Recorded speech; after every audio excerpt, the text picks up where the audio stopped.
সোমবার রাতে এক গৃহবধূ শ্লীলতাহানি ও পুলিশকে মারধরের অভিযোগে তৃণমূল কাউন্সিলরের স্বামী তথা তৃণমূল নেতা বাপি চক্রবর্তীকে গ্রেফতার করে বাঁকুড়া সদর থানার পুলিশ। তার বিরুদ্ধে একাধিক জামিন অযোগ্য ধারায় মামলা রুজু করা হয়। তৃণমূল নেতৃত্ব অবশ্য অভিযুক্তকে ক্লিনচিট দিয়ে উল্টে পুলিশের ভূমিকা নিয়েই প্রশ্ন তোলে। আর এর ঠিক একদিন পরই যে বাঁকুড়া সদর থানার পুলিশ কড়া অবস্থান নিয়েছিল তারই আইসি বিশ্বজিৎ সাহাকে বদলি করে দেওয়া হলো। তাকে হুগলি ডিআইবিতে বদলি করা হয়েছে। এই বদলির নেপথ্যে অবশ্য অন্য গন্ধ পাচ্ছে বিরোধীরা। কটাক্ষের সুরে তারা বলছে আইসি তো বদল হবেনি, কারণ বাঁকুড়া সদর থানার পুলিশ নিজেদের কর্তব্য পালন করেছে। তৃণমূল কাউন্সিলরের স্বামী হওয়া সত্ত্বেও অভিযুক্তকে গ্রেফতার করার সাহস দেখিয়েছে। তাই প্রত্যাশা মতোই শাসকের রোষে ওই থানার আইসি।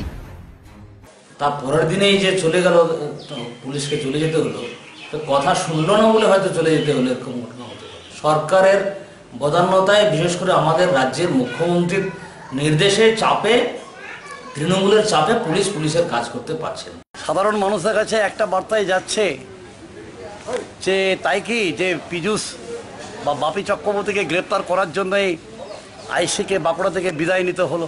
তৃণমূল কংগ্রেস এটাকে মেনে নিতে পারেনি। পুলিশের তরফে অবশ্য দাবি করা হয়েছে এটা রুটিন বদলি। রাজ্য জুড়ে একসঙ্গে 13 জন ইন্সপেক্টরের রুটিন বদলি হয়েছে। কিন্তু পুলিশের এই বক্তব্যকে সাফাই বলে মনে করছে বিরোধীরা। কারণ তাদের প্রশ্ন, বাঁকুড়া জেলায় একমাত্র বাঁকুড়া সদর থানার আইসি বিশ্বজিৎ সাহাকেই কেন বদলি করা হলো? যারা বিশ্বজিৎ সাহার আগে থেকে পদে রয়েছেন তাদের কেন বদলি করা হলো না? কটাক্ষের সুরে বিরোধীদের এও প্রশ্ন, নিরপেক্ষভাবে নিজেদের কর্তব্য পালন করতে গিয়ে যদি এভাবে শাসক দলের রোষে পড়তে হয়, তাহলে কি আর তৃণমূলের কারো বিরুদ্ধে অভিযোগ উঠলে পুলিশ যথাযথ পদক্ষেপ নেবে? সেই সাহস কি আর কোনো পুলিশকর্মী দেখাবেন? তা যাতে না দেখায় সে কারণেই কি এমন বদলির নির্দেশ? বদলির নির্দেশের মধ্যে দিয়ে তৃণমূল কি এই বার্তাটাই আরেকবার স্পষ্ট করে দিল না যে অভিযুক্ত কেউ তৃণমূলের বা শাসক ঘনিষ্ঠ হলে তাকে ছোঁয়া যাবে না?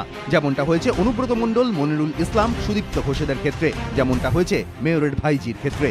আর এর অন্যথা করে পুলিশ কর্তব্য পালন করলেই হাতে হাতে ফল, কেউ ছুটিতে তো কেউ বদলি। কটাক্ষের সুরে এমনটাই বলছেন বিরোধীরা। স্বপন নিয়োগী, এবিপি আনন্দ, বাঁকুড়া।